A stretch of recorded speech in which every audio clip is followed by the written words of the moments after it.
பரிபூரண மாற்றம்னு ஒரு விஷயம் இருக்குது. எது அது பரிபூரண மாற்றம்? எப்போ பார்த்தாலும் எதுக்கு எடுத்தாலும் எனக்கு ஏன் இப்படி ஆயிடுச்சு, நான் ஏன் இப்படி இருக்கேன், என் வாழ்க்கை மட்டும் ஏன் இப்படி இருக்குது, என்னால் மட்டும் ஏன் இதையும் செய்ய முடியல, இப்படி எதிர்மறையாகவே பேசுகிறத முதல்ல நிறுத்துங்க. ஒரு எதிர்மறையான விஷயம் பேசுனீங்கன்னா 5 நேர்மறையான விஷயங்களை பாருங்கள். மற்றவங்களோட நான் ரொம்ப நல்லா இருக்கேன், உடம்பு ஆரோக்கியமாக இருக்குது, மனசு ஆரோக்கியமாக இருக்குது, என்னுடைய ஆரோக்கியம் சிறப்பாக இருக்குது, நான் மற்றவங்களோட என்னால் சிறப்பாக செய்ய முடியும்.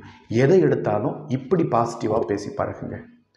யாரை பார்த்தாலும் என்ன பேசினாலும் நல்லா இருக்கீங்களா, சாப்பிட்டீங்களா, எப்படி இருக்கீங்க, ஆரோக்கியமாக இருக்கீங்களா, சந்தோஷமாக இருக்கீங்களா, உங்களால் முடியும், நீங்கள் இதை விட இன்னும் மேலே வருவீங்க, இந்த மாதிரி பாசிட்டிவாக பேசி பழகுங்க. ஒரு நெகட்டிவான வார்த்தைகள் பேசினா 5 பாசிட்டிவான வார்த்தைகளை பேசி பாருங்கள். உங்களுக்குள்ளேயே நிறைய மாற்றங்கள் வரும். பரிபூரண மாற்றம் உங்களுக்குள்ளே இருந்து தான் முதல்ல தொடங்கணும். அதுக்கப்புறம் தான் இந்த சமூகத்தில் அது வரும். யோசிச்சு பாருங்கள், முயற்சி பண்ணுங்கள்.